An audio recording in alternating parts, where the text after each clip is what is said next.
if we speak about, Okay, we're back on record. yes, if we speak about bothness, we can take it from from this place, like the famous saying, "Form is emptiness, emptiness is form," which reminds me another dualism of the Kashmir Shaivism. Like, okay, I'm just giving examples. Like in Kashmir Shaivism, Shiva, the one consciousness, self alone, has two aspects, but it's one. The aspect of the energy, Shakti, and the aspect of the still conscious awareness. Right.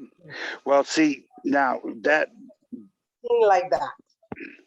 yes, and you know, it is beautiful in its telling, okay, but they are stories that allude to the lack of the lack of mechanism. Like, for example, Shiva and you know, the whole story about, you know, the destroyer and then the rebuilder and all of that kind of thing.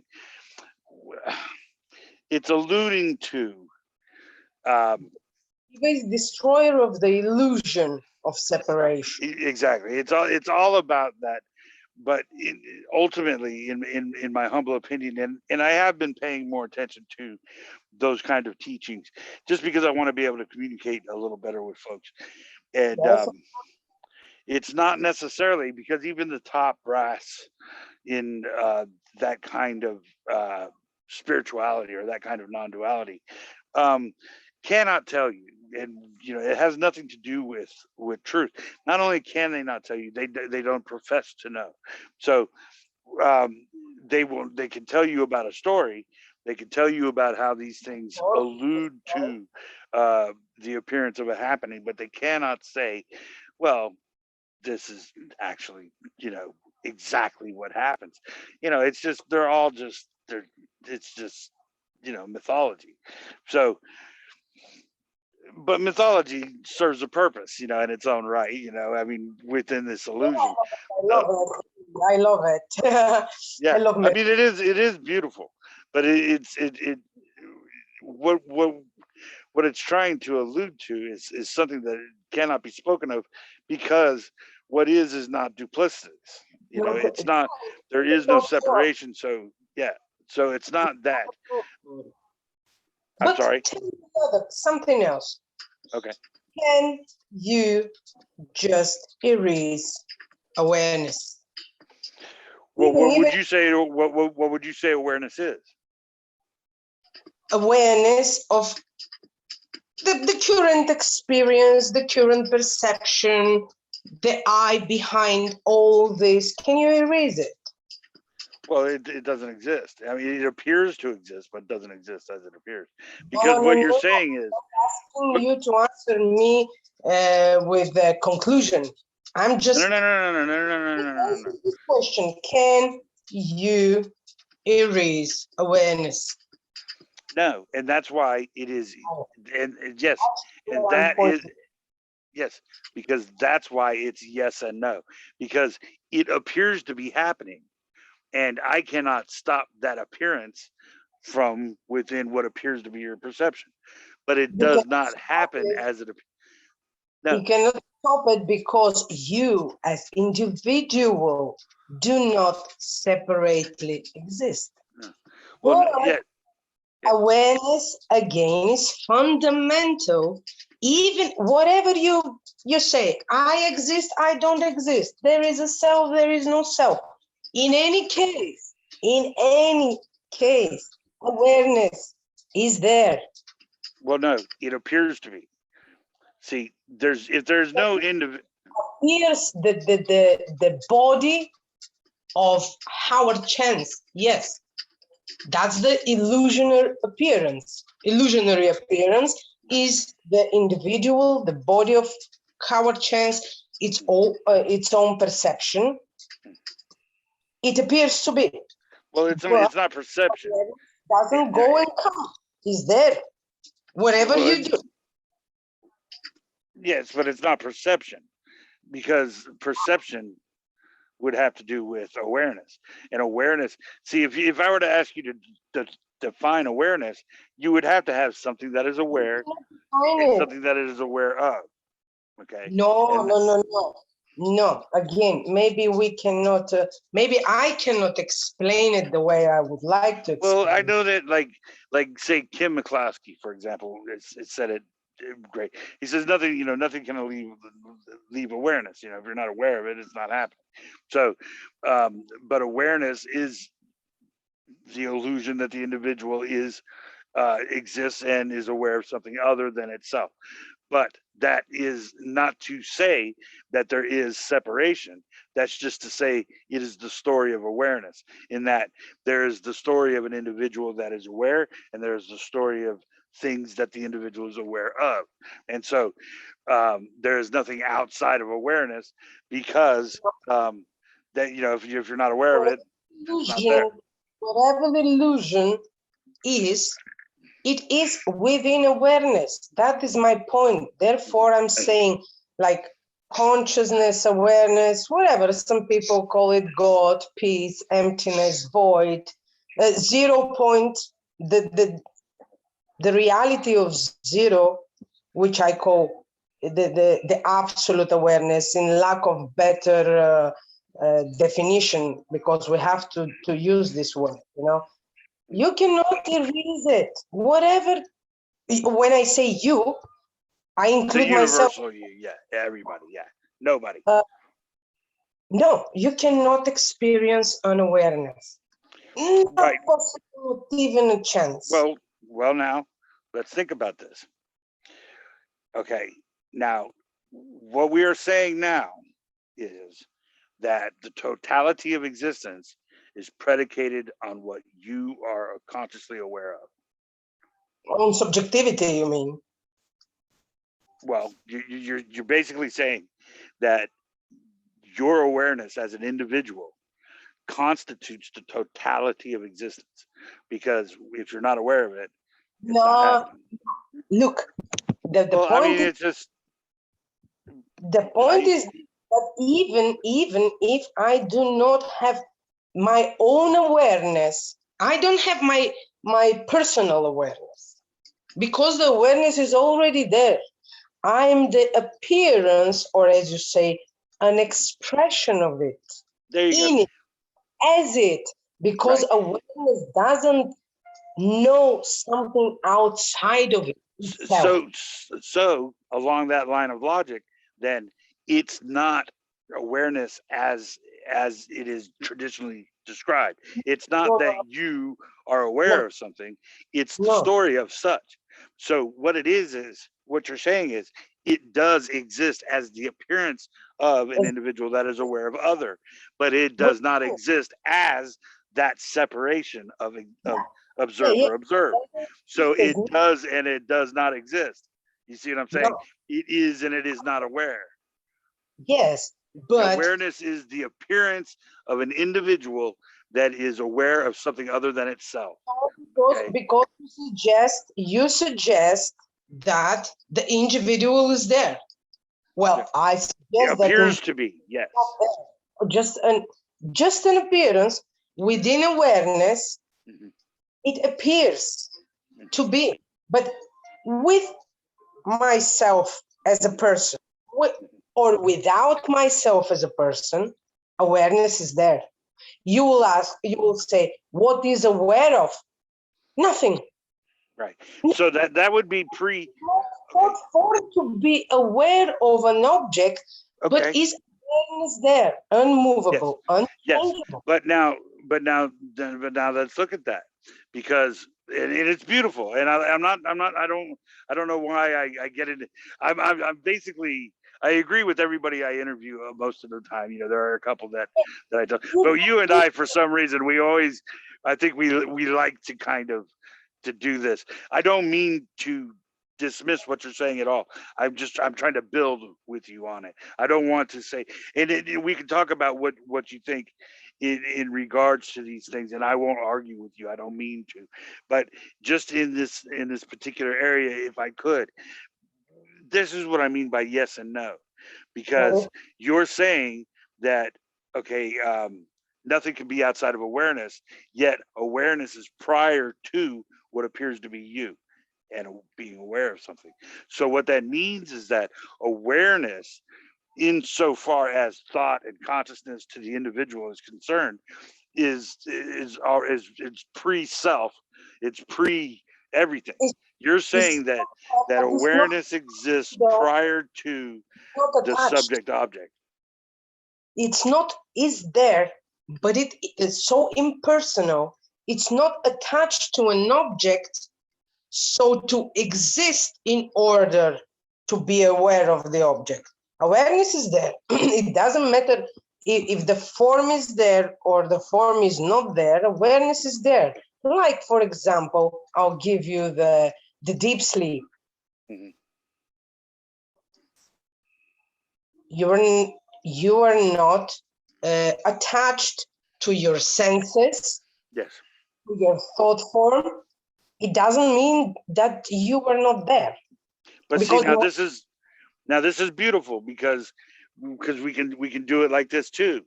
The what appears to be thought is separate from the self. The mind tells the self the story about physicality, the brain. So even within this appearance of an awareness, okay, the individual within this story can merge self and mind, self and thought. And in that merging of self and thought, dissipates that experience of observer and observed. It dissipates separation, because that's the illusion that there is a self that is separate from the mind and the brain. And so when you merge those things, then really language becomes impossible, because what we're talking about something that then we're talking about a lack of separation, and then words can't express that because words are duplicitous, and what we're talking about is not. Where exactly what is the enlightenment and the recognition of illusion? What Advaita says is the Atman. What the Jesus says, like, me and my Father are one. Right. Like, this is the great realization of non-duality, that this body, even if it appears to be or not appear, the awareness behind is still there, but one with the totality of awareness, is not separate. Like say Atman and Brahman, or Shiva and Brahman. Right. Consciousness and body, they cannot be separated. And when I say body, I mean any form. If even a stone, a particle, a plant, nothing. Well, would you agree that it does appear to be? Would you agree that it does? Okay, so illusion, but the underlying reality is not even underlying. It's everywhere. Then you realize this non-separation. You cannot be separate from that. So it is not separate, but it appears to be. So it is and it isn't. Okay, it is and it isn't. Just like non-separation is and is not. It is not. The appearance do not exist. Right. But even if you're consciously aware of the body, the realization is there that you are not you don't lose the self alone, which is not the self like me. I am the person. Right. I don't know if I'm saying it right, if you can get what I mean. Even if the appearance is there, you know that you just know it. You don't even need to think about if you are a body or not. There is no question there, because the question is a thought form, another appearance. Well, it's interesting because what I like to allude to is what can and cannot be known, and knowledge itself cannot be known to be actual. No, So no, really, no. and so that's beyond the, it's beyond the appearance of experience or awareness, um, which is it's almost entirely impossible to talk about. You can allude to it, but and what you're saying is, and I think is that I think we're alluding to the same thing, that no thingness, that lack of separation, that it's like you said, it's not so much undergirding, it's not so much as a background, or it's not so much a fundamental, not so much a field or a fundamental reality, but it just is that um, it just Business. is that that no thingness is not necessarily nothing.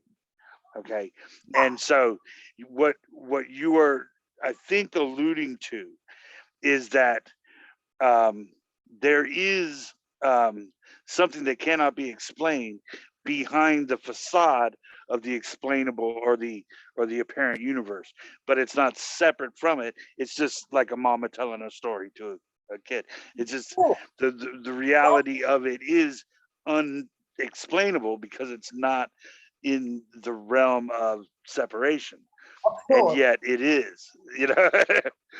Yeah, it's not a thought form, but it doesn't mean that the form will disappear just like that. Right. You Well, see, you're right. still there, but so still, because there is no the thinking process you were attached to. I'm not saying that the thought will not appear. The thought Well, appears, wouldn't, you experience the body, right. but the stillness behind is the still awareness, which is not attached to the sense. Right. Yes, it is aware of the sense, but it's not attached to it. It's not alluded to the personal perception. It's the experience itself which cannot be erased. And experience and awareness are not two different Right. realities. And yet it seems as if this um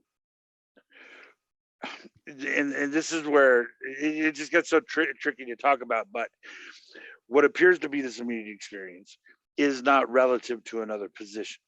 So No, there is no other no there is time, no other, no space. right, there is no other immediate experience that is relative to this immediate experience, making this experience, this immediate experience, not a thing, right? No, And but so it, the beauty is that it's unique. It might be not existing in a thought process, but it's unique for its beingness. When I mentioned before that the memory of Howard Chancellor, the memory of Jesse having a childhood, it only appears in a particular moment. All this perception of, like, the body is changing, the molecules are changing, but the I behind cannot be changed. And when the I is still and not attached to any particular place, moment, time, that is when the freedom of self alone is experienced, not as a body. Like, it's fundamental. Even if well, there is it's beyond awareness or experience is still the, potential, pure yeah, well, potential. yeah, it seems, yeah, right, well, it could, yes, I can see where you could call it potential, sure, yes. Yeah, because I cannot name it otherwise. I actually, awareness, it's the potential itself. It can be like, it can be in many forms, but Right, it right, just but form, and this is kind of what I was alluding to, with a lack of relevance or relativity to another position, because it does not have a form. It's not an object. It's not a thing. Um, what that means is, it is very much like the story of the universe insofar as the Big Bang and what we were talking about earlier, in that uh, it's almost the same story, because the universe comes into existence from a dimensionless position. It is relative to no other position. There is no time or space, right? So Yeah. the story of the universe kind of tells us about the story of immediate experience. It's the same thing, because the universe appears to be a mechanism. It appears to have a beginning, or it appears to have begun time and space. And within this parameter of time and space appear to be happenings, appear to be things that are, possibilities. it appears to be matter and motion, cause and effect, and stuff like that. But relative to no other position, the universe itself is, if you wanted to believe that story of a universe, the universe itself is not relative to another universe. No, So it's not so relative. so right. So it's not either big nor small. It's not a shape. It's not a thing, because it is not relative to another position. And what I'm Much saying, like the immediate experience. this is the real you. This zero-ness, because zero is forever dividing itself to millions of zero, but it cannot be counted or seen as division, because zero cannot make, even thousands of zero are equal zero.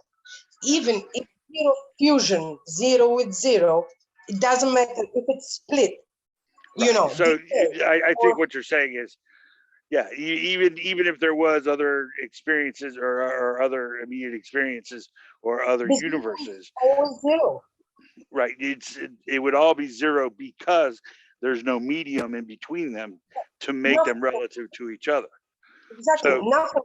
And what I'm saying, that's the reality of whatever, the real me, the real you, not the body, not the thought form, but this foreverness, beingness in any form, any possibility of thought, it's infinite, but in fact, in actuality, is zero.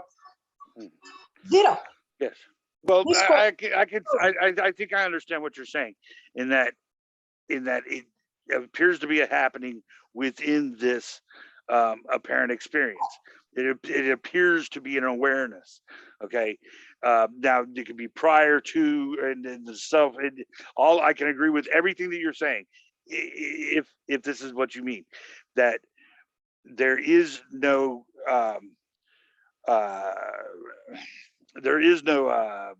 fundamental reality between this immediate experience and another immediate experience, in which those two things can be compared to each other and be considered things.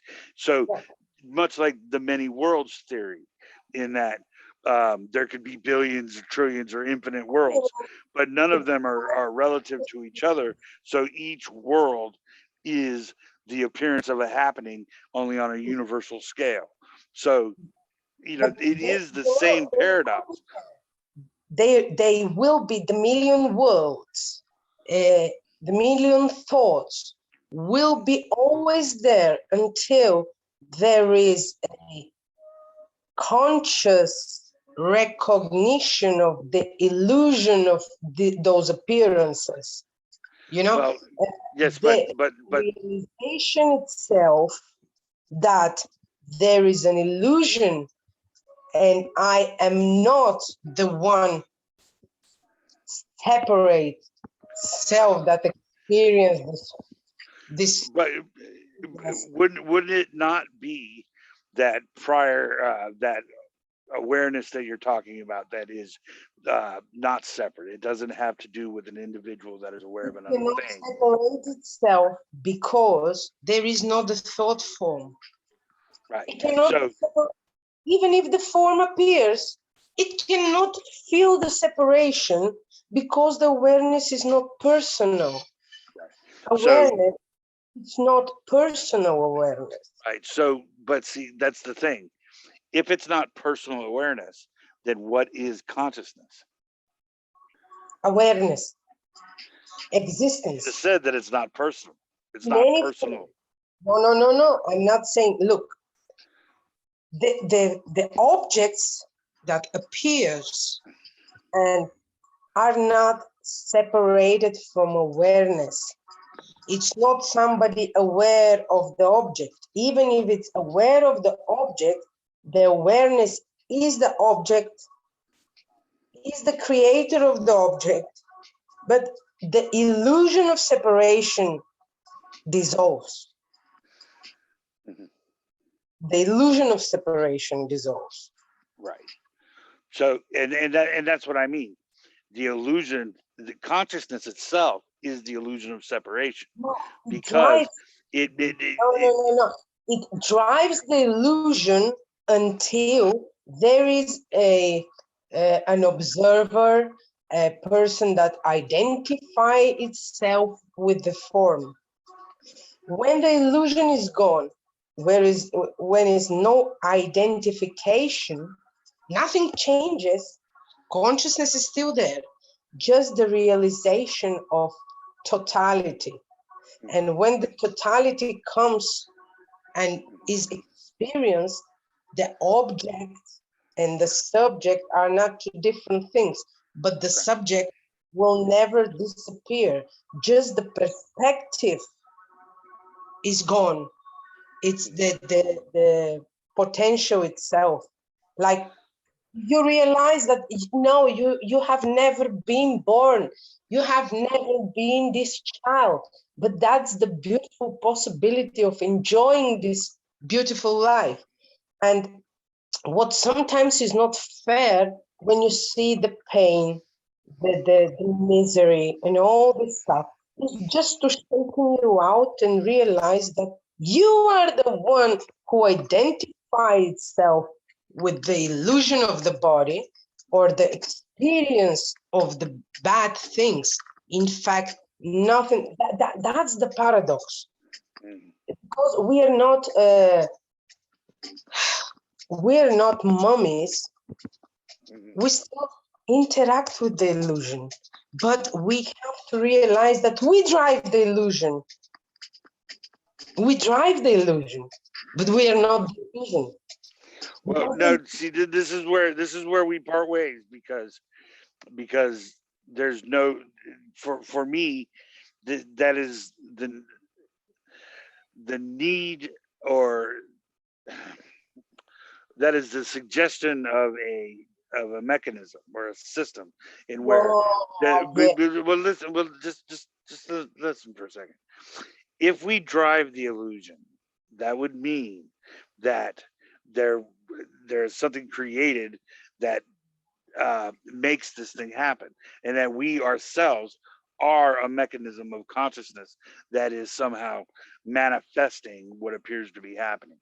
And see, that is where a lot of people, I think, fall into essentially the trap of the appearance of a system, in that they think because everything appears to have a cause and an effect, there is no example of that, and that you are actually a being that is conscious and thinking is the illusion in the first place. But you cannot know. First of all, I have never been conscious. Never. Right. Even anesthesia, all these things like the anesthesia appears in the consciousness. And I'm not saying that it's not a personal consciousness, but my point is, like, I'll give you an example now. An artist, an actor, when you play a character, and you are a doctor, but you're just playing this. Mm-hmm. Does it make you a doctor? Right. No. That's the identity. I am the doctor. In fact, when I pull off my shirt, I am still there. This is the illusion in the appearance. You don't need a mechanism or a source. You are already that. Just you are identifying yourself with the character. Right. But see, therein lies the rub, though, because what appears, okay, is akin to, say, thought. Thought appears with a you in it, and But you, it's yours. a you with your memory and your desires and your thoughts. But the thought that appears with a you in it makes this, is the appearance of a person that thinks they think. So it's not you thinking, like you were suggesting, you make it happen. You were saying that you or the conscious individual makes it happen. You are I am driving. saying that it is happening with the appearance of a conscious individual within it. You were driving this illusion. No. Since you believe that you were you, because what makes you believe that this conversation now is happening, Howard? It's not. What makes you believe it's not happening? But when the identity is dropped, the conversation is still there. Well, it appears to be.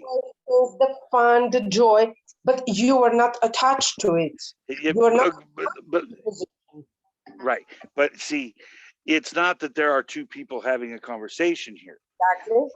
Right. So there are not two intellects that are exchanging information. There is no space and time in which for that to be accurate. So knowledge itself. Awareness of all this. The appearance of it.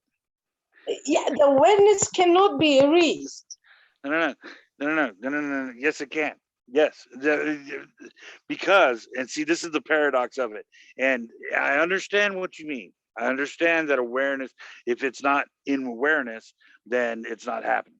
But that's not exactly true, because, and this is where it's impossible to speak on, because we go back to thinglessness and the duality of words, and like what we're talking about here now is a lack of separation, but we're using duplicity in order to express it. We are speaking, we appear to be two different people that are consciously aware of that are consciously aware of what we're experiencing. Okay, we are trying to talk to each other about our own perception or perspective of this potentiality, as you would say. So, and what I am saying is, it's akin to this. It is not that there is a person playing a guitar. It is not that hang on a second. Hang on. It's not that a person is playing a guitar. The music plays the person playing the guitar. Do you understand? The thought plays the person that thinks. Okay, the person that thinks that they think. But because, and the reason why I say this, and it's not a belief, is because that person that thinks it thinks cannot know from where that thought is derived. So it is not that a person thinks, it is that thought arises as a person that thinks. So, therefore, sorry, something that is really important in this conversation is like, the thought is fundamental as well. The thought is there. You are not attached to the form. And the interesting part is as much you are aware or experience, let's take the moment, the now, the thought disappears on its own. The thought disappears. And in awareness, because I have had this crazy experience, when thought is coming, we are used to believe that we are thinking, but and believe me, you understand it in this moment, but it's not in time. Like the thought is appearing, and there is some kind of an eye which grabs simultaneously the thought. When this illusion is realized, you just know because it's not true. The, the eye is not yours, but the awareness is there. All this movement is there, but the awareness doesn't move itself. Doesn't move. Yes, out. I think I see what you mean in that. I think I see what you mean, but I have the sneaking suspicion that you are saying what appears to be happening now is actual, and you are telling a story about why that is, but you can't know that story, but you can't, hang on a sec, you cannot know that story to be real because you yourself are almost a second or a third party within that appearance of it happening. There's no person thinking. There is the thought with a person in it that thinks they think, but cannot know the basis or the origination of what appears to be their consciousness. And so you have stories about prior to or post or whatever, but you can never know that. No, you know, because I would say that there is nothing prior to anything else, first of all, because there is no time and space. But the timelessness and the stillness can be realized, cannot be explained. Like I cannot explain it to you, but you can experience it as well. But I can't tell you what is, because it's very subjective. That is where, again, the identity appears to be. The point is if you believe in this appearance or you just experience it. Therefore, the actuality cannot be spoken of because it is not existing, nothing happening, although the things are still there. You have no any authority to take a position and say it's real or it's not real. Because if there is no thought, there is no question, even questioning if it's real or not. Therefore, I cannot take position to say if it's real or not. Right. But you can say maybe it's my illusion. Right. Maybe. But you can say it is both. Because it appears to be, but it's not as it appears. No, I wouldn't say that it's both, because bothness is a thought form as well. Well, kind of. It's a thought form about the lack of thought, or it's a story. It's a story that points to the indicator, or the reality of the story being illusionary. It seems to be there, but it's not.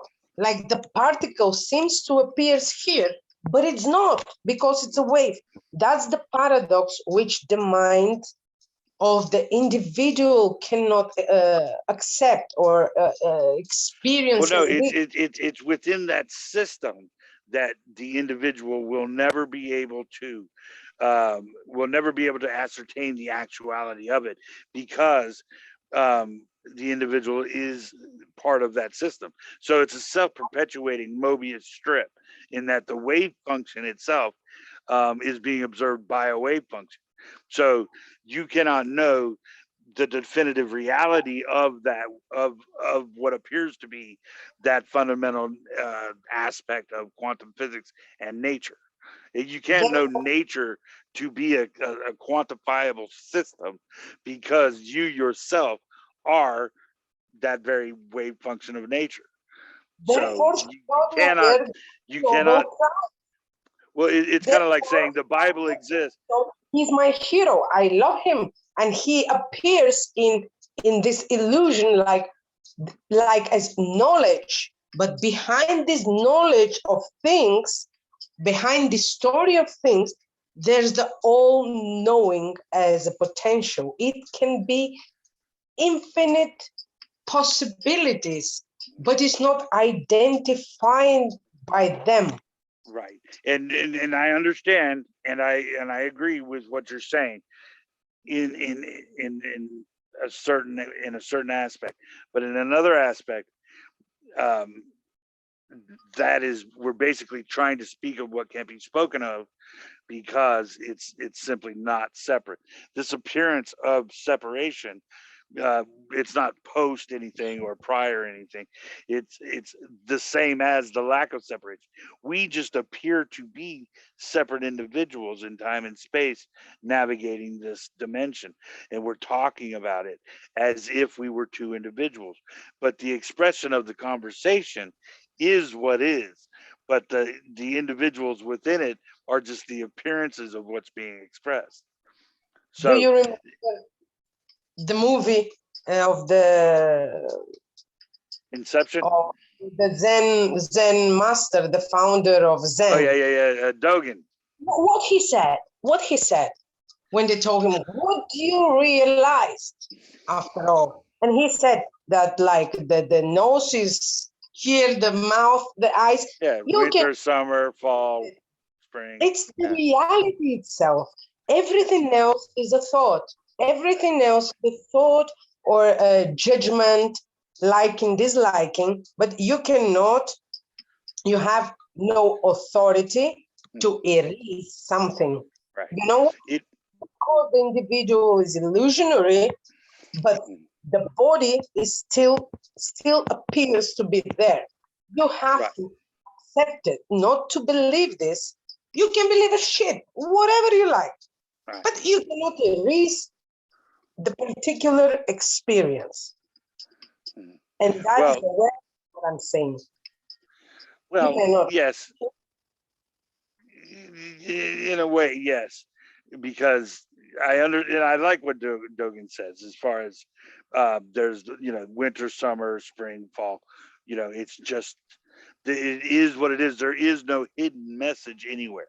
So it is exact. Yet at the same time, Dogen had this experience of enlightenment where he rose above what appears to be this here and now, and the way they expressed that was pretty cool.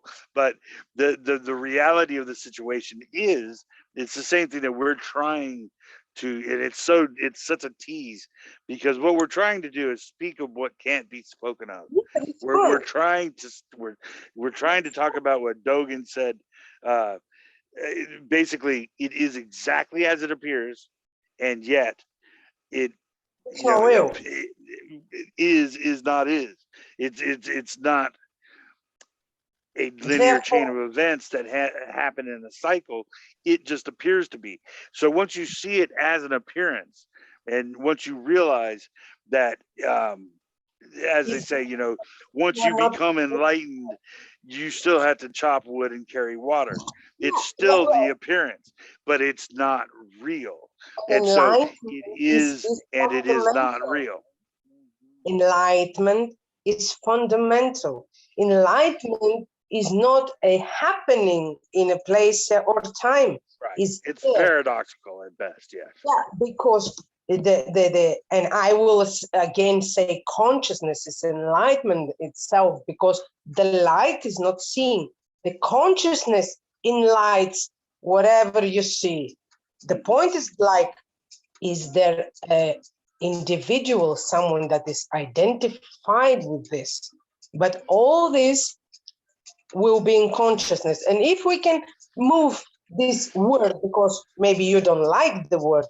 Well, I just don't know I'm still trying to figure out what is conscious, Conscious, okay, maybe I will change the word when I'm talking to you. Maybe I am attached to the word consciousness. Maybe, okay, we'll try something else. Whatever is there. Nothing happens in particular to individual. There is no authority that can erase moments or create moments, but it can experience all this stuff, you know, but the things will be as they are. We can try to convince ourselves with philosophy, which is not bad. I love philosophy. Right. And there is appearance of knowledge, but the all-knowing potential as a zero, but real zero, not the mathematical zero, not the physical zero, but the reality itself cannot be changed. Everything else is just the possibility of it's infinite, infinite potential. Right, but listen, if you cannot know what consciousness is, I cannot know as individual. I cannot right. know it. So as you as an individual that does not think, okay, and cannot know the origin of your thought, okay, appear here now to be thinking, okay, you appear here now to be saying things about um, the fundamental zero and potential. Now, here's the thing: if you cannot know your consciousness, your own consciousness, okay, or even or if you concede that you are not actually consciously aware, but awareness of is what appears, then what is um the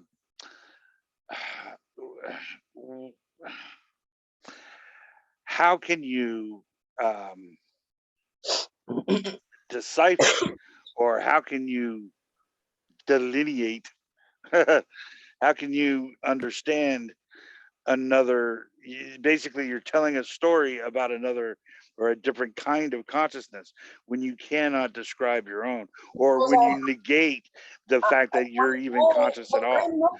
So that would be just a story told by I'm the thought the within a owner thought. of the consciousness. I am not the owner of the consciousness. I Okay, cannot but that's what I'm possess saying. Yes, but see, because if you I'm are not not an the owner of, individual. I'm not an individual who possess this consciousness.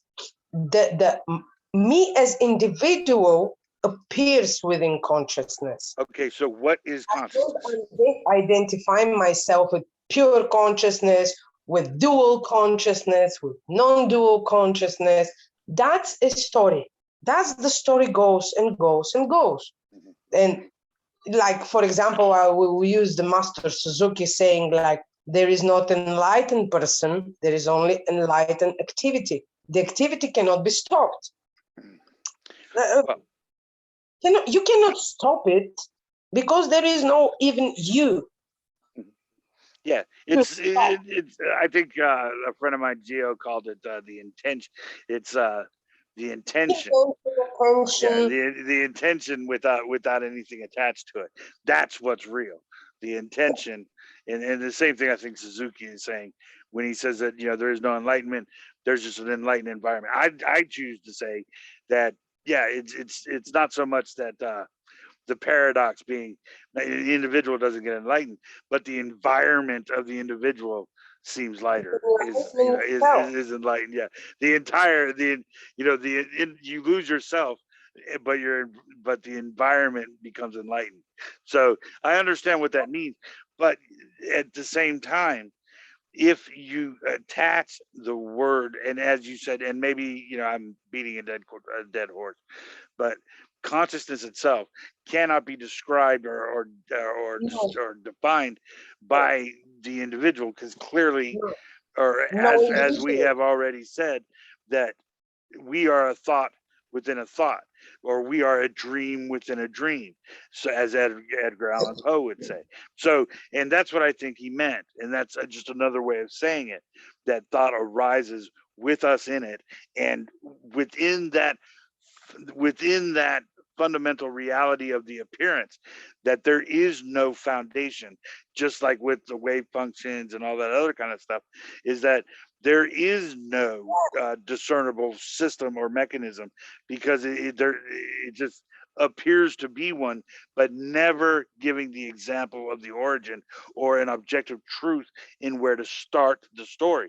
So the story itself can't even be a concept. It can't be a subjective or an objective thing. It appears to be all of those things, but is not any of them. So it's Exactly. both. It appears to No, be no, it's not even both. subjective, It's it not even appears to both. be objective, it appears to be this or that, but we have no example of an objective truth. Can you give me one example of an objective truth? Just one objective truth. The truth is always subjective. The point is not being attached even to the truth, because as much there is an individual attached to the truth, its own truth, it's another story, Yes. isn't it? So and then paradoxically, the objective truth, the only objective truth would be that there is no objective truth. Okay? Well, So within that frame of reference, the only appearance of a thought can be that there is no one thinking, or the only appearance of a system is that there is no system. There is the only appearance of a mechanism or a source is that there is no mechanism or source.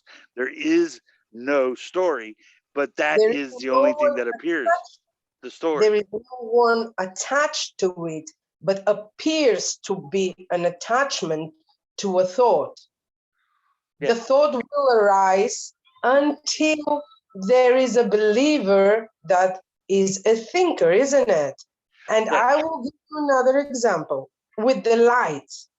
Light is unseen, but is perceived as light, isn't it? Does it change It the light? appears to be perceived. Yeah, okay, it appears to be perceived. Would this change the light itself? Well, No. well, But the universe does not have light. You The know, universe, light is just an appearance, and yet there is no proof that the unseen light is not there. Prove it to me. well, no, you can't prove a negative. But see, but you can't prove a negative. I can't prove to you that unicorns don't exist. I can't prove to you that God does not exist. Because we already have taken a position, Howard. No. I have no position. I don't know if there's a God. People. No. I don't know if there are unicorns. I don't know if there's a consciousness. I don't know if there is a reality. All I'm saying is that what this is indicating, as far as an appearance is concerned, is that it is within the paradoxically fundamental system, not system, that there is no fundamental reality because we can't know its origin. We cannot know its the system in which that would be derived. And so the entire story of source, system, destination are not even thought. It's thought. It's the thought within a thought.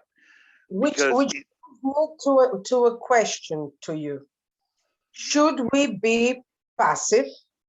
Should we be nihilists? Only because should we, like, for example, like for the should we fight for freedom, for better world, if none of this is happening? Now, see, this is the beautiful thing. Now, this is where a lot of people, they immediately go to nihilism. They think that because this is not happening, this is nihilism. No, it's not. It is the lack of a choice to be nihilistic. Now, please hear me out. Okay. This is going to be tough, but okay. Let's say there are two people having a conversation. One person believes that they exist in time and space. They are an individual navigating that dimension. Another person says that no, they are not. That you cannot know that, and you cannot know anything. In the source for knowledge or perception or thought is completely illusionary, and none of that exists. Okay, now the first person might say, "Well, why do you care? If none of this is happening and you don't exist, why are you saying it?" And it's like, well, I'm not. I'm not. I'm expressed as somebody who might give it crap. I'm expressed as this person who is taking this this lack of objective truth and saying we cannot know what appears to be happening to be actual. Okay, now for the person that exists in time and space, they will want to, or that believes themselves to be a person, an individual that exists in time and space, they will say, well, this is not practical, that this is not a practical experience, this is not a practical understanding, or what are you going to do with this knowledge? Now, whether or not it's practical is beside the point. Whether or not it is actually what appears to be the situation is the point. Now, what is and what is not is what we're talking about. So what I'm saying is that a lot of people that believe themselves to be an individual in time and space will say that this has no purpose or reason or meaning, and there's none, it's nihilistic and it's not practical. Whereas I say, you are thinking only in terms of yourself. You as an individual are thinking in terms of your individual life here within your little, this incomprehensible, tiny little existence that will be here and gone before the blink of an eye, evolutionarily speaking, within your illusion of a universe. You're here and gone in no time. Now, what I am saying is this. Can you think beyond your own life? Can you think of in terms of not so much the couple of generations that got you here, got you your, I'm not, let me just finish this. So can you think of before the couple of generations that got you here? Can you think of the very first person that ever existed? Okay. Now, is it important for that very first person that ever existed to know that they cannot know fundamentally whether or not what appears to be happening is actually true, actually real, actually experienced, actually aware, actually existing? Now, is it important for them to realize the distinction between what they appear to be experiencing and the fact that they cannot know, okay, whether or not it is actual? Now let me finish this. So, and then think in terms of not 1,000 years, but 1,000,000 years from now, the trillions of people that will live into, and a beautiful aspect of this question has to do with, we could be gone. I mean, even if you believe in separate, even if you believe you're an individual in time and space, the entire human race could be gone tomorrow. So everybody wants what they want right now. So, but what I'm saying is, because I don't believe that, or because I don't see it that way, or, and I'm using language very loosely here, but the way I see it is, I'm thinking in terms of that first person to the last, to the trillions of people that will live. Okay.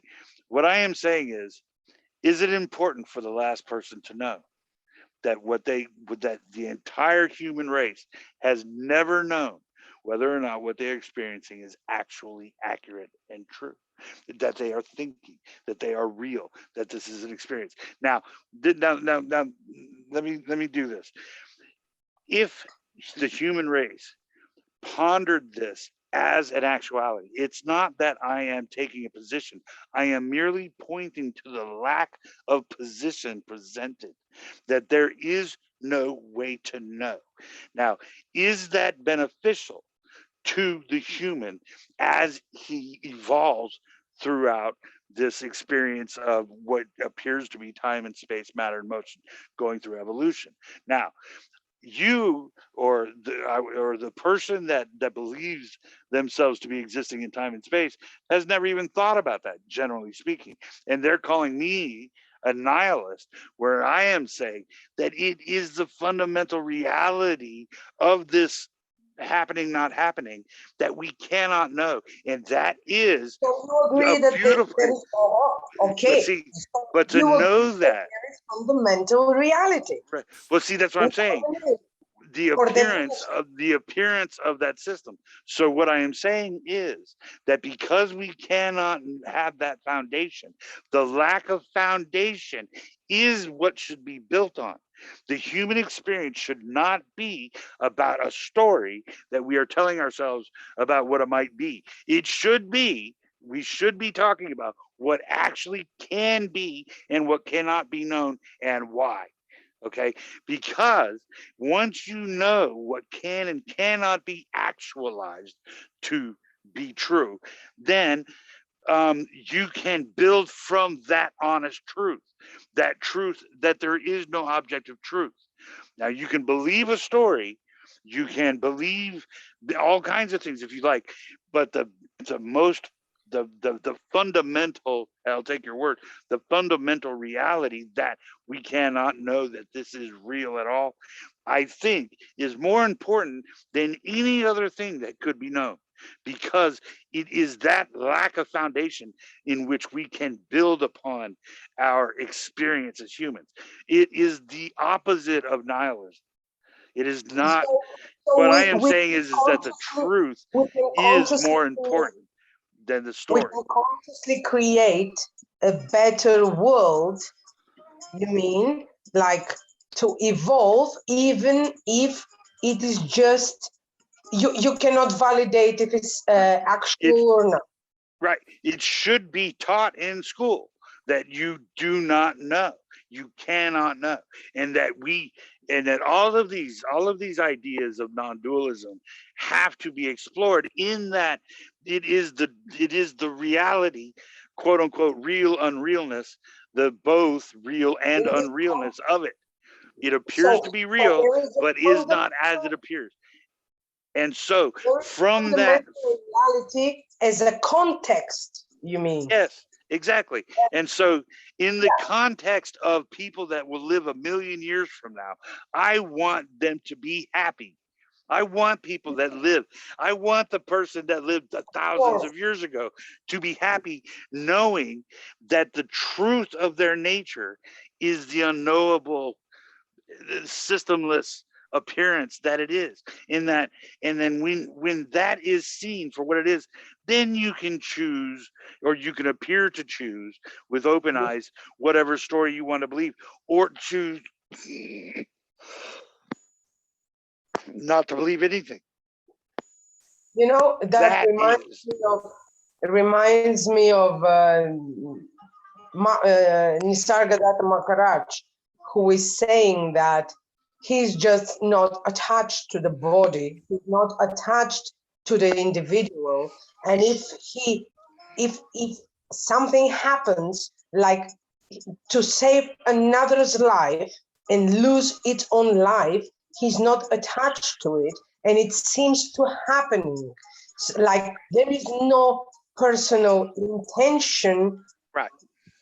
it is happening as a personal intention. Right. So Yeah. the beauty of it is the happiness, right? And it might not derive happiness, it might not derive any particular feeling, but it is the reality or the truth of the situation. Yeah.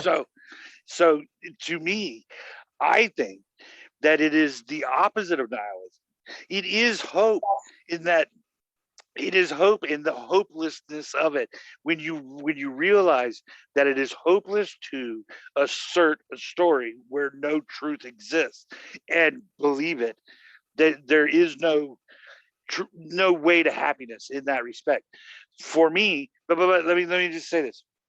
For me, it is, I know that this is not true in an objective sense, but I choose to believe this, or I appear to choose to believe this, because it makes me feel X, Y, and Z. And it's possible, and who knows? And nobody else can say no, because there is no right or wrong. There is no true and false. It just Yes, but appears to be as it is. the morality still will be there, just Yeah, no one attached to it. But the right. morality and The mor- right, compassion will be always there, not as a right. personal choice, but Even more so.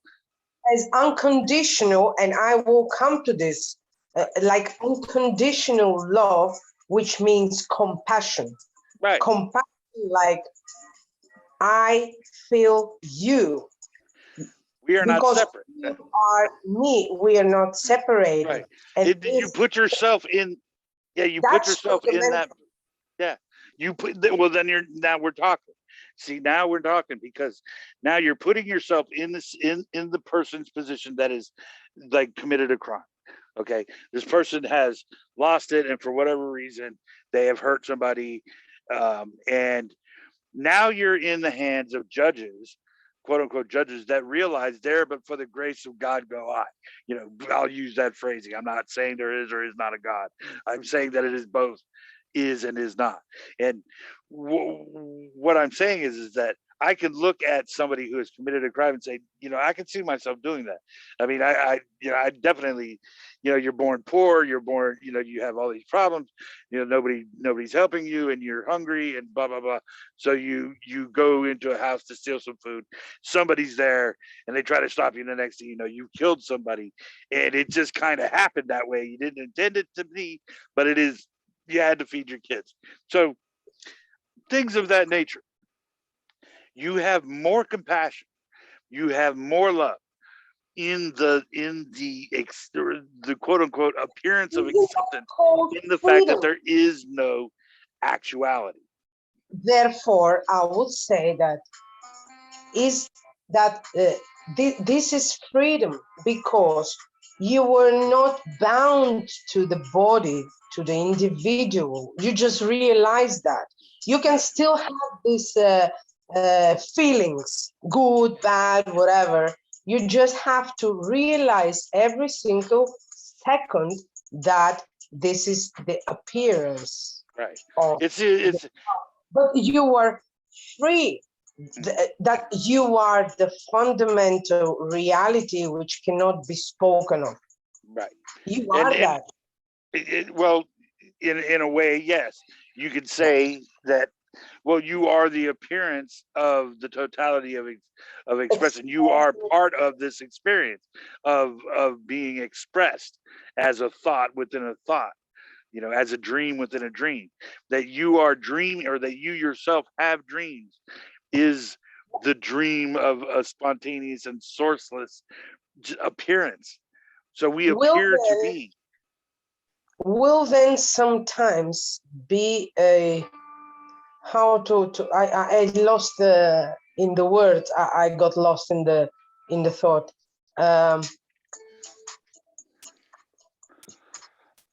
So you are this freedom, this passion, and you cannot judge yourself or others.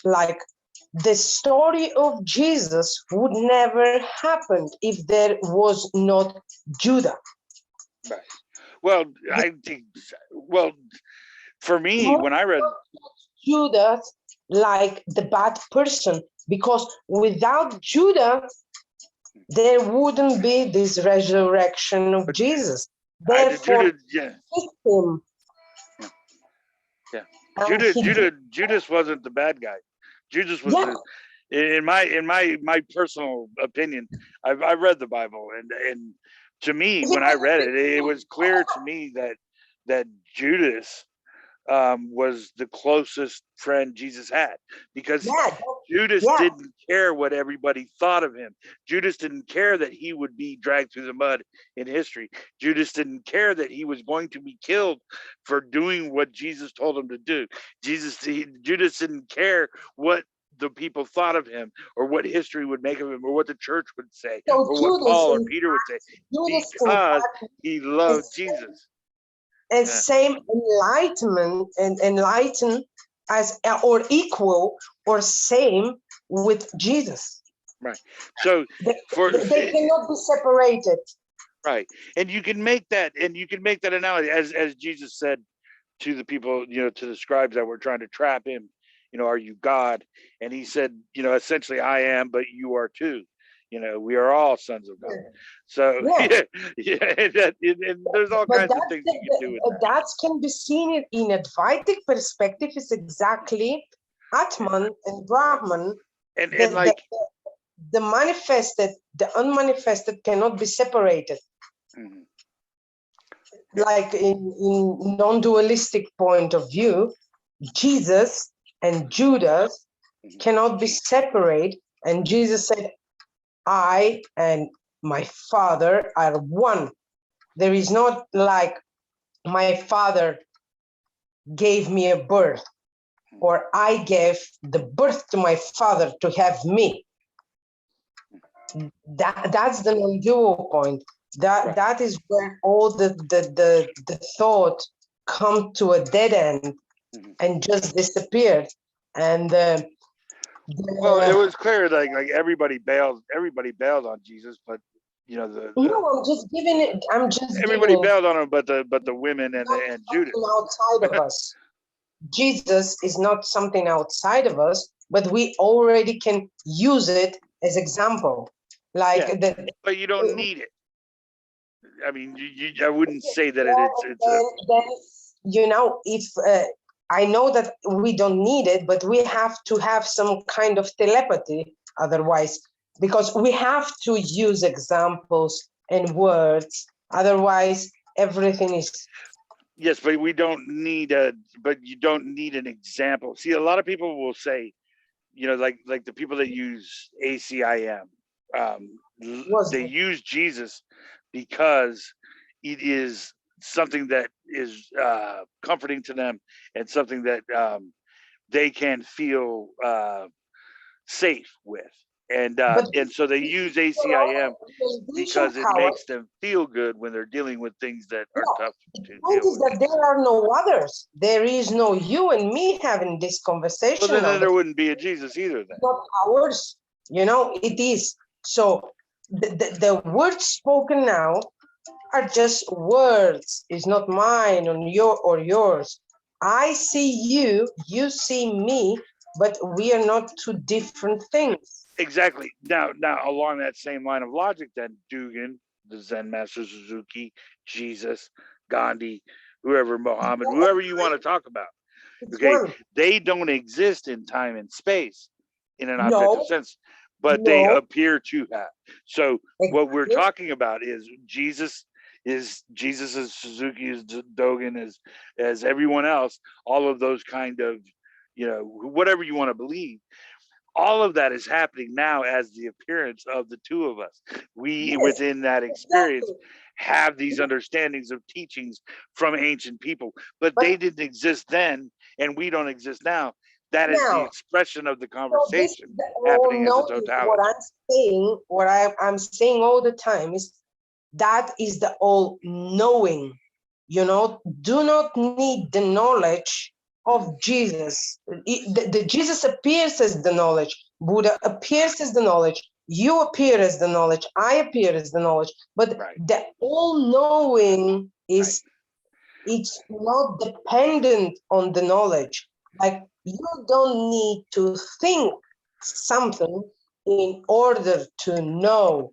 When you say, I don't know, yes, you don't know. You cannot know only as individual Howard Chance, but the all-knowing of all these possibilities as the infinite potential is there. It's fundamental. Yes. Okay. I mean, within that, it is and it isn't, because within the context.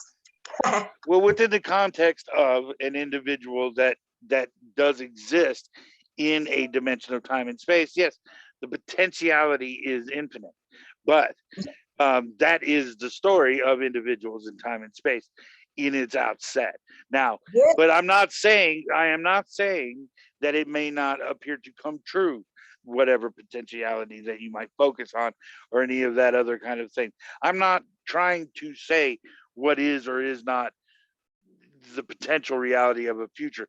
I'm saying that this is not happening in a time. It's not a place. But at the same time, along that line, I cannot make a claim about anything other than I can't know that the system itself is based in a lack of knowledge, a lack of being able to decipher.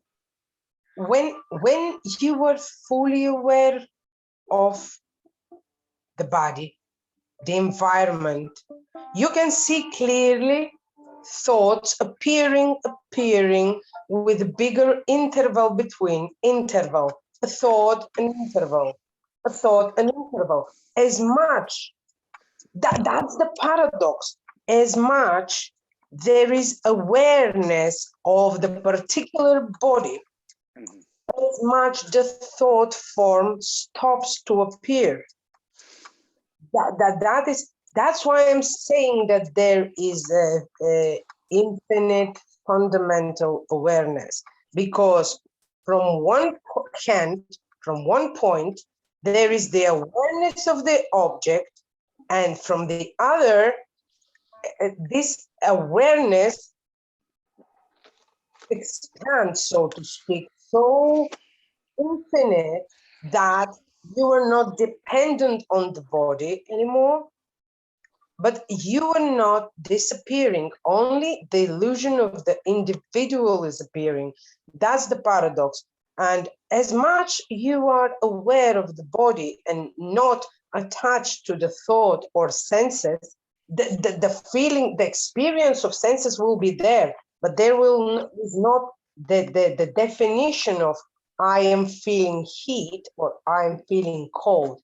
There is just the awareness of what is now, even if it's body or not. There is when the realization is somehow happening, or the people say like this shifting, which sometimes is funny to me. I know what they mean, but in the same moment, I know that this is my own illusion of seeing people and shifting and all this stuff. But the experience is not lost, just not perceived as a particular happening in time space. Therefore, we cannot erase the body. The eyes will always be there, the nose there, the mouth there, but there will not be this identity. The experience is like, wow, it's a bomb. And it cannot be even understood, because there is not a form thought of I or me. Like, and okay, I call it the self alone because we're used to some phrases, but this self cannot be personalized, cannot be, but it will be there forever, just not defined as something, as a body, and that's the part of it. As much you were aware of the subject and object, they merge together.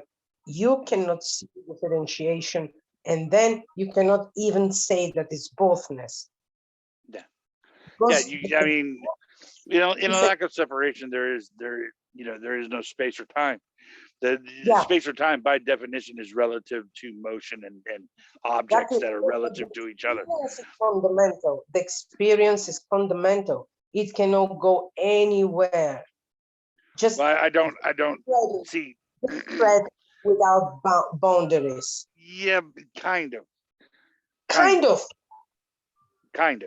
Yes and no. I'm sorry. I just have to say it. It's yes and no, because it's kind of an experience that when Dugan or me or Jesus or whoever you want to talk about, Buddha, when they transcend what appears to be this appearance of a dimension in space and time, it's impossible to describe. It's impossible to speak about. Lao Tzu would say, everybody would say, it is literally impossible because it's not dualistic. It's not dualistic, and words are. So you can't talk about it. But as I said before, no thing. Dualism.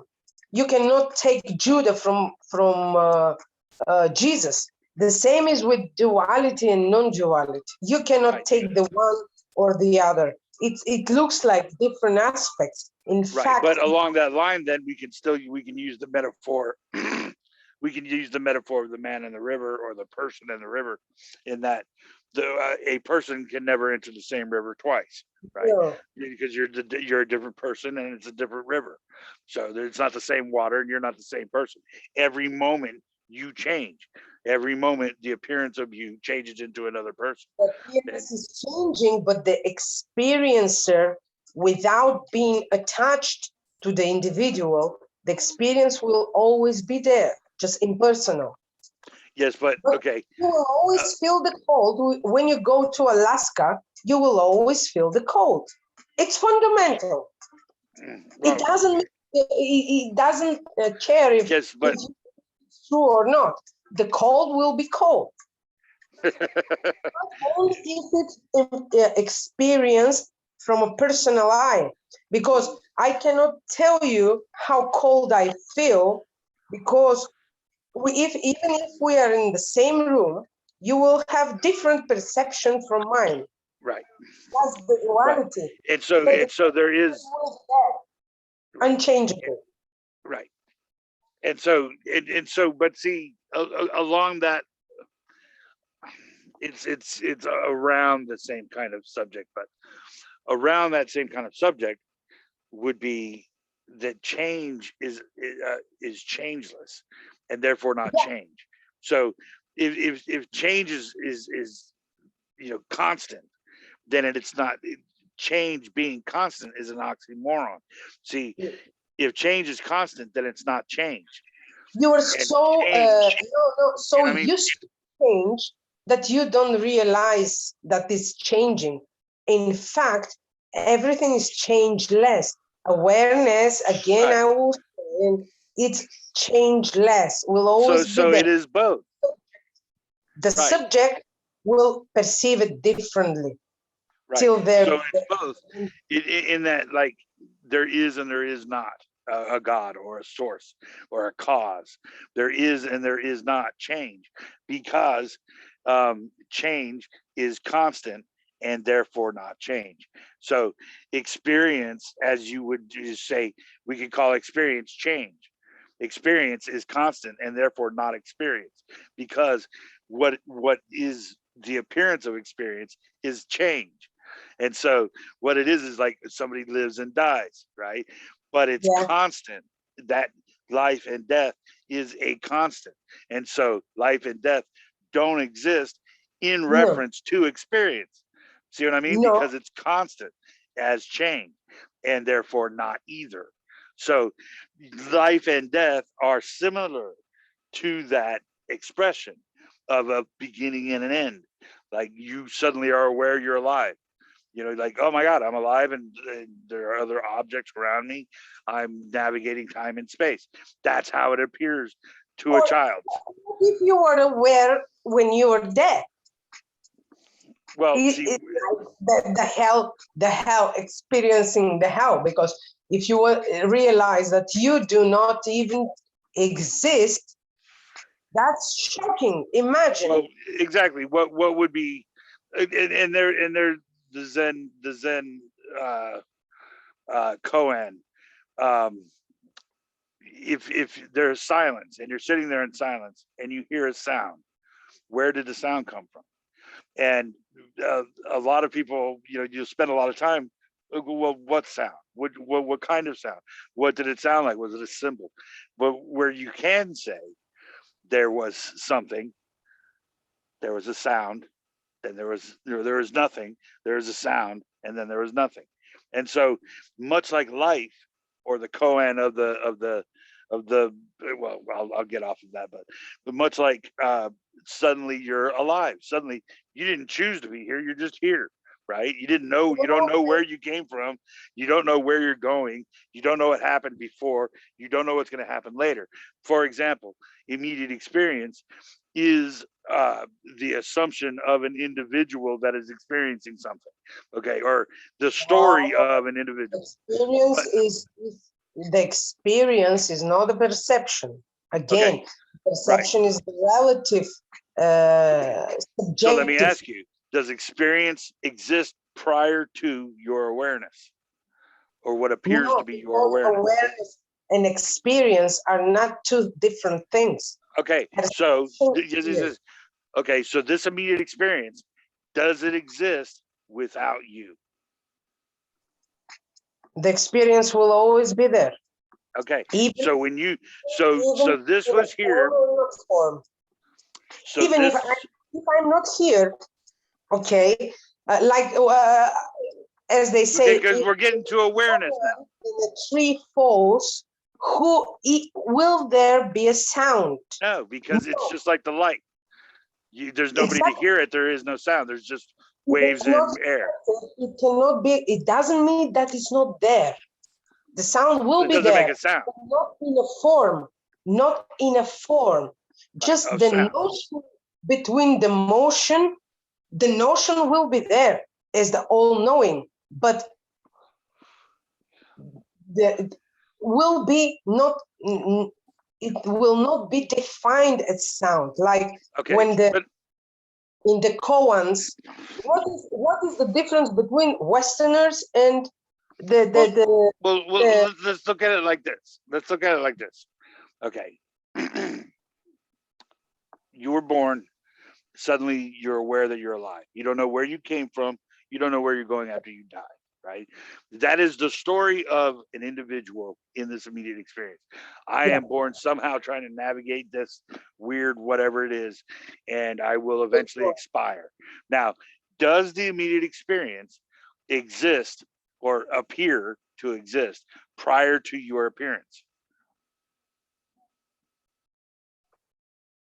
the experience will always be there. Forget so about you're me saying that you I are appear saying as a body. I appear as a body, so there is the personal perception. But outside of that, the experience will be there fundamental. So you are saying that immediate experience will be without you. Forever unchangeless there. Forever unchangeless there. With Then what me is awareness? or without me, there will be. This conversation doesn't depend on So you. what does awareness have to do with immediate experience? They're one. They're not separate. Because I told you, awareness is not possessed. You don't possess awareness. I don't possess awareness. We just appear.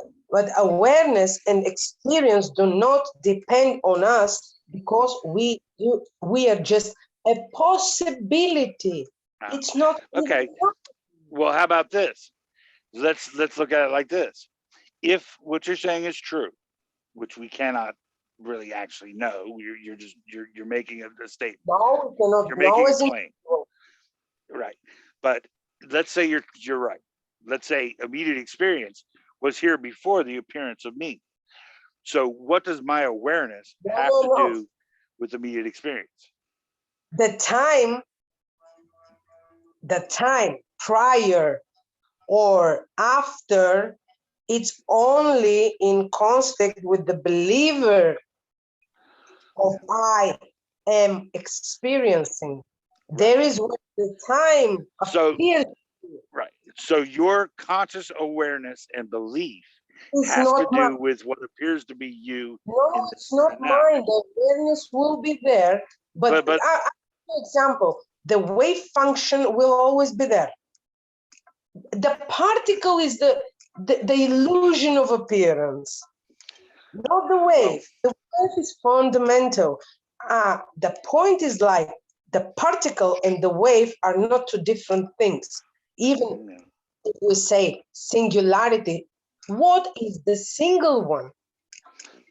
Who is the one that defines singularity as such? Right. I get that. So as the appearance goes, that would indicate that as far as wave functions are concerned. Okay, let's go with it like that. If the fundamental reality of existence or reality is a wave function and you are a wave function, what is the difference between the neuron that is your brain that observes the wave function and the object that the neuron is observing? In fact, that is the point of Advaita, that those two things are not separate. They appear to be separate, but they're not. So you cannot erase the brain. But that may be true. Yet, in the double slit experience or the double slit experiment, the wave function changes to a particle when observed, right? So, or the particle turns into a wave, or the wave turns into a particle, however you want to look at it. But when it's observed, then it changes. But you yourself, or what appears to be the observer, has within it is nothing but a wave function in itself. Is nothing but a Yes. right. So what is the difference? Right. So what is the difference between the neuron that is observing and the object that is observed? Yeah. They're both wave functions, right? Exactly. And this is where say awareness and consciousness are fundamental. Fundamental. It doesn't matter if the observer is observing. It doesn't matter if there is no observer as individual believer. Okay. Yes, I agree. The fundamental reality, consciousness, void, nothingness, whatever you can call it, will be there. It's not outside of you or in you, because and how do you know that? And how do you know that? From knowing from my own experience, not perception, because the perception appears, but your own experience is what? What does that mean? Oh, it's peaceful. It's peaceful. No. What is the appearance of an individual that is not separate from another individual, say? I cannot it's not like the two of us are separate, right? So if you and I are both wave functions, okay? Yeah, and no. We are not both wave function. It's one wave. One wave function. Okay. One wave function. Okay, but if that's the case, then what is the necessity of the wave function? Why is it necessary for there to be a system if there is no separation? No, it's not necessary. It's not necessary because we believe as humans that we are necessary so the universe can experience itself. No, the universe do not need you and me to experience itself, because it already is the potential itself. Well, let's say as a universe, but not defined as it. Okay, so are you saying now that the universe exists as it appears in like trillions of light years and all of that? Look, can you separate the possibility from potential? Yes. No. Yes. No. Potential, yes. Well, yes, because well, okay, let me put it, can I separate possibility and potential? Yeah. Well, I don't think I can do anything. I don't think anything is being done. All of that is. Don't go to your own forget like Howard Chance for the moment. Can you separate a possibility from potential? No, because there is there is no possibility. There is no possibility if there is no potential. Okay, so possibility and potential. Yeah, I think I see what you mean. Okay, sure. You just cannot separate those two things. Therefore, you cannot separate the electron from the wave. They are one already, and it can be seen through the reflection, we can say, of the mind of the individual, but it cannot be separated. Therefore, duality cannot be separated from non-duality. Yes, but potential and fundamental reality.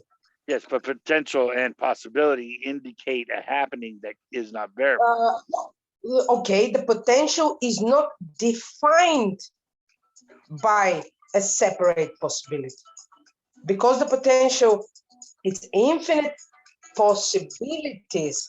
It engulfs the possibility. Now, when you say possibility, it cannot engulf the potential, because the possibility is a separate thing, and there are infinite possibilities. So that the potential engulfs its own self. But the separate self cannot engulf the potential, because it has to lose identity. It has to lose Can a tennis racket perspective. Can a tennis racket turn into an elephant? You know, possibly. You know, I don't know. Can a wave function, or can a quantum fluctuation create a Big Bang? I don't know. It is possible. Yes. Is it possible that there are dragons? Yes. Do they have potential? Yes. But so it is there, but as you say and always say, it cannot be defined. It doesn't mean that we cannot talk about. It doesn't mean that we cannot. Well, I think we're regressing a little. I think we're regressing a little bit back into, because potential and possibility have to do with mechanism in a sense. In that, see it as mechanism because you go again to the individual. Forget about the individual. Individual is just a ability, no self. It's a possibility. Well, listen. Like you cannot take your heart and brain and liver and say that I am just the skin, or you cannot take the skin and have all this liver and brain and things out, you know. Okay. It is one. Therefore the koans are made, but we Westerners like to explore it and think about. Well, no, it's the same thing. The koan to make you go to a dead end, and when you go to a dead end, you surrender and you say fuck. And this aha moment, when your mind has stopped to find the one hand clapping sound, it's not to find it out. It's just to make you boom. Take the things as they are. Can you hear what's the sound of one hand clapping? You have no answer to that because the mind cannot comprehend it. And in this moment, you see the things as they are. Eyes, kind of, yes. Mouth, conversation happening and not happening, and you just you just come to this natural state of freedom, compassion, love, or peace. That's it. But I would love to experience a rainbow body, but it's not real. It cannot happen. You know? What, a rainbow? Yeah. It cannot happen. It's an illusion. It's a story. Right. Well, yes. In that, well, I'm kind of losing you a little bit. But yes, I think I understand what you mean. No, I mean, people want to be enlightened, to achieve enlightenment. And that's the story of enlightenment. Yeah. Or searching for the path of Tao. Thousands of paths. And yet you cannot go anywhere because this is your own story. Yeah, you can cut wood and carry water. I mean, there's no, life, it doesn't change. It just shifts. It just oscillates a little bit. It's like, so then it no longer is exactly as it is. Free from all this stuff. Sometimes I think someone said, it's a Russian guy, he said, like, all this pain, suffering, in fact, is an act of unconditional love. Yeah. You know why? To shaken to awaken from the dream, the nightmare of separate existence. Well, it's no longer, I mean, it's no longer an individual and desires. It's more like, you know, when you lose the self, the More self. the environment becomes more enlightened, and suffering dissipates naturally, because it's not you navigating time and space. It literally is the appearance of this and a you within it, and there's no answer or question, and it just, there's a lightness of being in that. You realize that this is not as it appears, and there are no questions or answers. That would be dimensional thinking, and it's not a dimension of time and space. So it's just, you have a the paradoxical loss of self literally makes things, at least by and large, even the people that you know, the speakers that I've seen that will not show enthusiasm at all. It's like, this is absolutely ordinary. There is nothing special about this. You are not an individual. Nobody becomes enlightened, and there's nothing that's going to make you feel better or worse. And in fact, you're going to feel worse. Probably you can get depressed or whatever blah blah blah blah. Yes, that I have known people, you know, that said that they've gotten depressed. I personally, you know, I don't see that. It is shocking. Sometimes it's shocking when you realize that you do not exist. It's shocking. Right. And it's shocking, but as the song goes, the first days are the hardest days, but only insofar as any kind of attachment to the idea that you were ever doing anything in the first place. And so when the words go away, and all of the talk, and the reason that there is the conversation is just the appearance of such, when all of that dissipates, there simply is suffering, because suffering do not exist, and therefore is said, if you see Buddha on the street, kill him. Right. Because you will still be the searcher of enlightenment, and you see Buddha outside of you. Right. So therefore, you're still in the illusion of Buddha that has achieved something more than you. You're still in a competition and trying to achieve. You're still identifying yourself with the self and the Buddha. It's not right.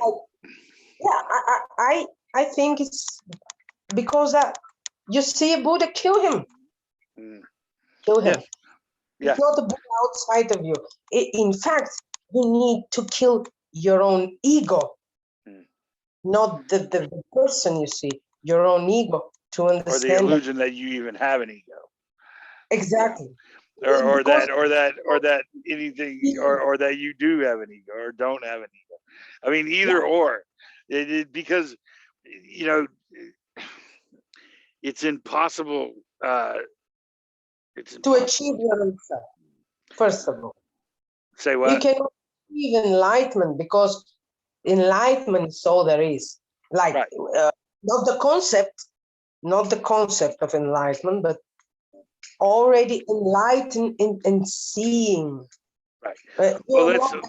Let's take that and go back to the question of immediate experience existing without you. Okay. Now, what is immediate experience without the individual?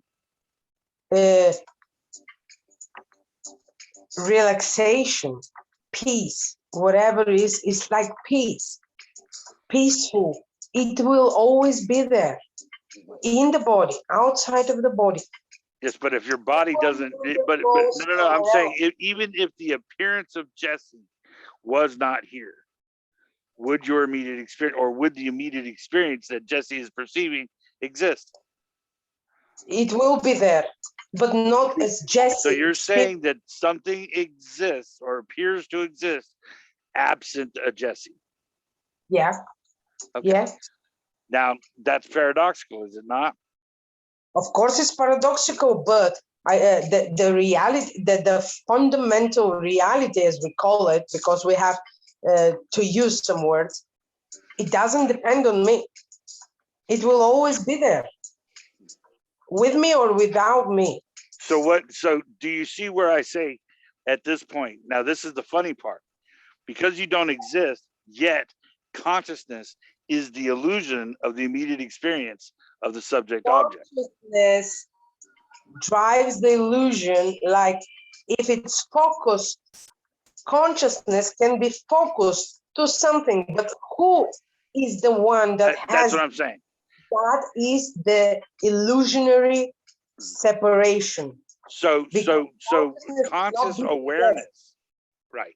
So conscious awareness is the illusion of an individual observing other, right? No, So because are you an individual? or Are you an without individual? me, with me or without me, the awareness will always be there, even if it appears as Jesse, even if it appears as Howard Chance, even if it appears Jesse in another body calling herself Maria, the experience will be there. Well, okay. Cannot be separated, cannot be erased, but it's just in a potential form. The awareness do not think. Awareness has no the ability to think, because the thought is just an appearance. It's not real. Right. So consciousness cannot think. It can only be conscious, whatever is. So if time and space don't exist, and reality is subjective to the thought within a thought and a dream within a dream, then what is forever? I told you, awareness. Right. It cannot be. And awareness, I think you are equating to what appears to be immediate experience. The immediate experience is not the perception, but experience itself. Like, for example, I feel this solid thing. Even if I'm not thinking, I cannot erase it. It doesn't mean I cannot say if it's real or not real as individual, but as consciousness, this is what appears to be. And consciousness is conscious of every single detail, every single unseen quark. The consciousness is aware because it is its own self. It is the quark. It's not different from consciousness. Zero is not different from itself. Even if it seems like it's splitting to billions of zeros, it's equal zero. Nowhere, no how. That I call consciousness and awareness. Well, I think that's a beautiful place to end it. I have to go and deal with. Yes, I had to get some stuff taken care of. Can we? I love talking to you, Jesse. Can we do this again? Yes. Sometime. Yes. I love talking to you, Jesse. I really do. I think you're amazing. My next day off, because if I have no day off, I have no the time, you know. Yeah. But usually I have day off on Thursday. Oh, okay. Sunday, no, Tuesday. Tuesday is today, isn't it? Sunday, Monday. Today's Tuesday. Well, yeah. That's awesome. I have been cooling off on the meetings a bit, but I'm glad to say that a speaker by the name of Neil Denham, we recontacted. He got sick, and then I got sick, and we kept having to push the meeting back, and then we just kind of lost touch. But now we're back in touch, and I'm supposed to have a meeting with him on Sunday. I had a great meeting with Kokila a few days ago about. Yeah, she's beautiful. She found some new stuff out about Osho, and so we talked about that. So I'm gonna put this interview out probably with Neil Denham's with Kokila's, and hopefully, like, you know, whenever it suits us, we'll have another conversation and see if I think a lot of times I understand what you mean by I need to step away from my what appear to be my predeterminations and my my little spiel, and open my mind up to what you're saying. And in a lot of ways we see things just ever so slightly differently, And I think it's teasingly close. I think that we're both kind of stubborn in a way, which makes it fun. Which makes it fun, and it challenges ourselves to get better at articulating what we mean. So I view you as a gift, and I really love you, and I'm so grateful for this time. Yeah, me too.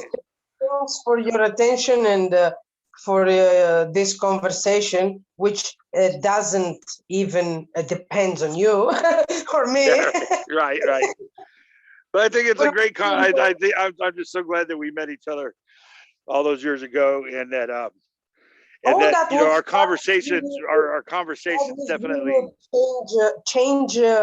it changed my perspective to a whole new level, I would say, because I was so attached to the quantum physics. I didn't realize that there is something more from that. I believe I knew it, and this was the spark when we met. I remember, I will never forget, I saw people like me. I was talking to you first and then to Justin in the same day. I will never forget, and I was fucking happy. Yeah, what I loved what I love about we both had different takes on the quantum physics, but what I love about quantum physics is that and physics, the standard model as well, and math and all that kind of stuff, and mathematicians, and I respect all of that, because what you have is the greatest materialists in the world, the greatest minds that are trying to explain reality as it appears to the best of their ability. And the more they look, the less they know. The more they look, the less certain that material as it appears to us actually exists. And they can logically and reasonably show you that this is not happening as it appears, not in a spiritual or a kind of like, I'm just making a claim haphazard. No, I'm showing you that this is the reality of the lack of reality in the situation. This is both real and unreal, and not so much but it is undeterminable. And not only that it is undeterminable now, but it is undeterminable as a totality, and it's changing science, it's changing theoretical physics, and it's changing quantum physics and the standard model, and the entire outlook of how humans in this apparent story are looking at reality, even within the materialist rationalist view, cannot be determined to be actual. And even the most staunch individual that is bound to determine to make the claim can't make it. And the more they try to, the less they can. And the beautiful thing about it is those beautiful people will come to the conclusion that we can't make an assessment. We can't even there's no way to do it. So that's and that to me is beautiful. That's what Einstein confessed. He doesn't even believe his own words. Right. Well, he'll say, to realize your own bullshit, you're free. Well, he realized that the you believing in something is not even real. Right. I believe Einstein came to that. Well, my favorite thing of Einstein was about E equals MC squared, when he said, I'm going, we can test this we can make atom bombs or nuclear submarines or power out of this, and it could appear to be real. But what I'm saying is that energy equals mass times the speed of light is saying that energy basically equals energy, because if one system in physics working on another system is essentially energy working on energy, then energy equals energy, and it cannot be known to be actual. Exactly, and therefore the Einstein put the square. He intentionally put the space, because without a space or a square, energy is just energy and cannot be counted. Well, it is. Right. Essentially, well, I don't want to get into E equals MC squared. I know I'm just a novice. I'm a child in regards to these brilliant people. But the fact that they preface everything they say with, this is how it appears within what seems like a shareable reality. But we cannot know that that is actual and that this is literally happening. Therefore, Einstein says that everything is relative. Yeah. Everything is relative. And the fundamental is the quantum, which cannot be relatively experienced. Right. And yeah, exactly. Yeah. And insofar as the system, the apparent system of the consciousness or the awareness or the self in that mind, self, brain, that loop has no beginning or end. It is not quantifiable, and you cannot know it to be actual. The mind tells us the self a story about a brain. Has been born at first place. No one has been born, so the system become a system because you need someone to be born. Yeah. So to speak, but no one is born. Right. It is the appearance of a system. It is. Well, it is the appearance of a system without the example of the cause and a mechanism in which to make it work. There is no quantifiable, measurable material reality to make any of this actual. It's beautiful. The subject will always be conscious. It can identify itself as separate or not, it doesn't matter. But consciousness will stay fundamental there, because see now will always be there. Right. Well, and I take that and I say consciousness is the illusion of separation because it appears as if there is a subject object, but neither of that exists. There is no one thinking and there is nothing to be aware of. It doesn't mean that consciousness is not there. Consciousness is there. The individual is not there. It is and it isn't. Consciousness is and it is not. It is in that it appears to the individual, but is not in that the individual doesn't exist as separation. One last, if you have some times. The illusion of the outside body is like it's a skin, isn't it? But under the skin, the body is not finished. It's still there, but in different form of blood, vessels, there is no inside or outside, right? The bounds are not. Right. You see, the illusion skin, right. Outside, but inside is still there as fundamental reality. Much like you could smash your thumb with a hammer, or you can burn your hand on a stove, and it's not a hand being burnt. It is the story of such. It is like, for example. Well, for example, it is the sensation or the perception of pain, right? Exactly. But there's no inside or outside, no stove, no hammer, no thumb, no hand. So you see what I mean? It appears as such, and it actually, the story of pain exists. It doesn't make consciousness the one who drives the illusion. Consciousness is just conscious of that. It doesn't matter if you burn yourself or you don't burn yourself. The consciousness will be there. The sensation is the changeable appearance of in the consciousness. In consciousness, this is happening. Yeah. The consciousness will be the appearance of the separation, in that the person will scream in pain. If you have a toothache, you eat caramel, and from the sweet, you feel such a pain. In a while, the pain will be, you are getting used to the pain. So the caramel stuck will be there.